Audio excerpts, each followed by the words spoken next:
ગુજરાત માધ્યમિક અને ઉચ્ચતર માધ્યમિક શિક્ષણ બોર્ડ વિનિયમ 1974 સુધારા સમિતિમાં કચ્છ જિલ્લા શિક્ષણ અધિકારી શ્રીની સભ્ય તરીકે નિયુક્તિ.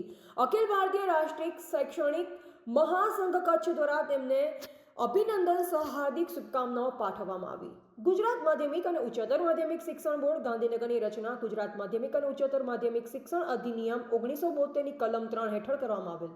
આ અધિનિયમની જોગવાઈઓના અસરકારક અમલીકરણ માટે કલમ 53 હેઠળ ગુજરાત માધ્યમિક શિક્ષણ વિનિયમો 1974 ઘડવામાં આવેલ. જો કે તેમાં જરૂર જણાય વખત સુધારા પણ કરવામાં આવેલ. તેમ છતાં ઘણી બધી જોગવાઈઓની સ્પષ્ટતા ન હોવાના કારણે નામદાર હાઈકોર્ટ તેમજ ટ્રિબ્યુનલમાં સરકાર પક્ષે બચાવની યોગ્ય કાર્યવાહી થઈ શકતી નહોતી. તેમજ બિનજરૂરી ગૂંચવણ ઊભી થઈ. આ ગૂંચવણના કારણે કેસનો સમયસર નિકાલ થઈ શકતો ન હતો અને સરકાર પક્ષે નાણાકીય ભારણ વધતું જણાતું, જેથી ગુજરાત માધ્યમિક અને ઉચ્ચતર માધ્યમિક શિક્ષણ વિનિયમોમાં સુધારો કરવા માટે સમિતિની રચના કરવાની જરૂર જણાઈ.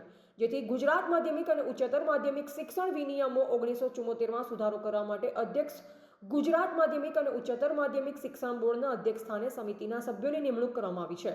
આ પ્રકારની વિનિયમ 1974 સુધારા સમિતિમાં કચ્છ જિલ્લા શિક્ષણ અધિકારી શ્રી સંજયભાઈ પરમાર સાહેબની પણ સભ્ય તરીકે નિયુક્તિ કરવામાં આવેલ, જે સમગ્ર કચ્છ માટે ગૌરવની વાત છે.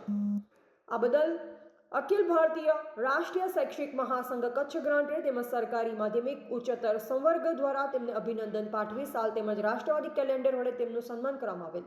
આ તકે રાષ્ટ્રીય શૈક્ષિક મહાસંઘ માધ્યમિક સરકારી રાજ્ય તેમજ જિલ્લા અધ્યક્ષ નયનભાઈ વાંઝા, જિલ્લા માધ્યમિક ગ્રાન્ટેડ અધ્યક્ષ તેમજ પ્રાંત સહસંગઠન મંત્રી અલ્પેશભાઈ જાની, જિલ્લા સરકારી માધ્યમિક મહામંત્રી શૈલેન્દ્રસિંહ જાડેજા, માધ્યમિક ગ્રાન્ટેડ વરિષ્ઠ ઉપાધ્યક્ષ ચેતનભાઈ લાખાણી, કોષાધ્યક્ષ કીર્તિભાઈ પરમાર ઉપસ્થિત રહેલ.